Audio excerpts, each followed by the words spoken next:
and welcome back to my film and TV channel. You all stay safe and well. We've got an American dark fantasy adventure film today to look at. Yes, interesting. It's on Netflix, so that's where we're going today. 108 minutes, a 12 rating. We're going to look at something called Damsel. Is she in distress? Pretty much so, yes, definitely. Please, if you are new to the channel, push that subscribe button, push the bell notifications, everything film and TV. Great to have you on board. Let us know your comments on this film or anything to do with film and TV. It'd be great to hear from you. I'll respond or give you a like, and if you can give me a like, hit that like button for this vlog, guys. It's much appreciated. I'm trying to get up to double figures if I can. If you get 10 likes, fantastic. If you help me along to that, guys, that'd be much appreciated. This was directed by Juan Carlos Fresnadillo and written by Dan Mazzot, and it's about a young woman who thinks she's being married to the perfect prince. I think all women do that, don't they? Is thrown into a pit. Yeah, well, probably similar sort of. Perhaps that's what's the word? Yeah, anyway, I think we're all thrown into a pit as well, aren't we? Where she discovers she's not going to be a princess after all, but a sacrifice to appease a bloodthirsty dragon. Yeah, trying to survive long enough until someone can save her. She soon realises that no one is coming and this damsel must save herself. Yeah, well, perhaps she tries to get help, but it doesn't quite work. It stars Millie Bobby Brown in the lead role. Yes, Millie Bobby Brown, Stranger Things, wasn't it? Ray Winston stars in this. Nice to see Ray. Angela Bassett, an unusual role for her. Brooke Carter and Nick Robinson. Yeah, not the TV news one in the UK. Another Nick Robinson as Prince Henry. You probably know him in the US if he's be familiar to you. And Robin Wright is Queen Isabel. Yes, does a good job.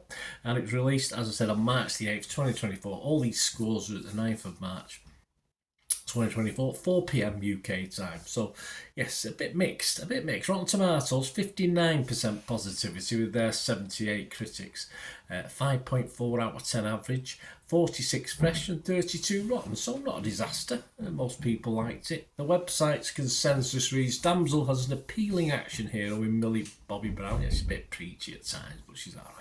Whose gutsy performance is often enough to balance the scales against the film's underpowered story and occasionally unconvincing effects. I thought the effects were alright, actually, for what we're getting. I don't think this is a big budget. I don't know what the budget is, but I thought it was okay.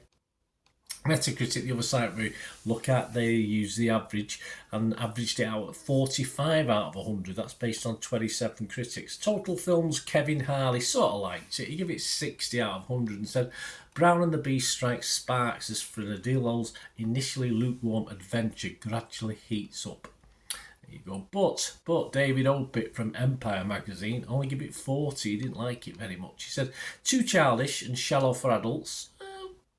Just turn your brain off, enjoy it. If you like a fantasy film, it's fine for adults. Yet too brutal and gory for kids. Is it? Depends what kids, yeah. 4 or 5 year olds, yeah, but certainly, a bit older, fine. This is one damsel that really does not need saving after all. So David's a bit cruel, I think, a bit harsh on it. The breakdown of those 27 critics, yeah, 8 were positive, 13 were mixed, and 6 were negative. So again, just edging towards a positive.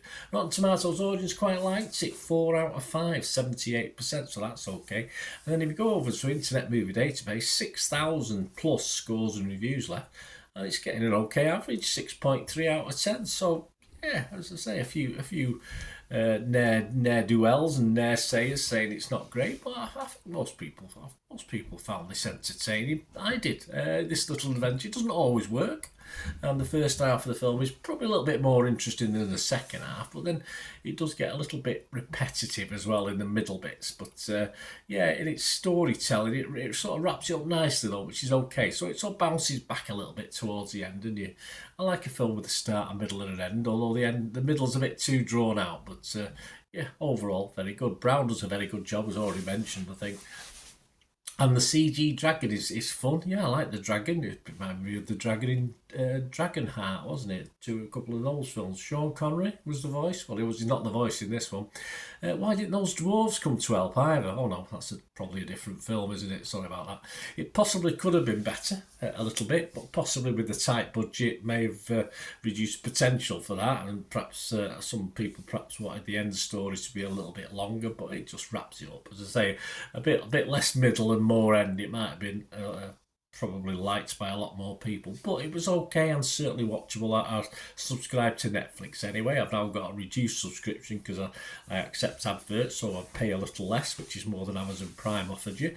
But yeah, so I'm happy at that. I'm happy to watch something very watchable, and this is, for me, was very watchable. I enjoyed it. So my scores, I will be fresh on Rotten Tomatoes. I'll be positive on Metacritic, and I'm going to give this, I'm going to be higher than Internet Movie Database. I'm going to give it a 6.5 out of 10. I'm getting all flushed, I'm getting all excited. Yes, yes, I enjoyed it. Let me know what you think. I said don't expect too much, but you certainly got a little bit more about it than that other thing with the big giant cave with a dragon in. I thought that dragged a little bit. Do you remember what that was? I can't remember myself. Anyway, hope you enjoy it. Let me know, guys. Till we meet again. That's one thing. Note, please stay safe, everyone. Bye for now.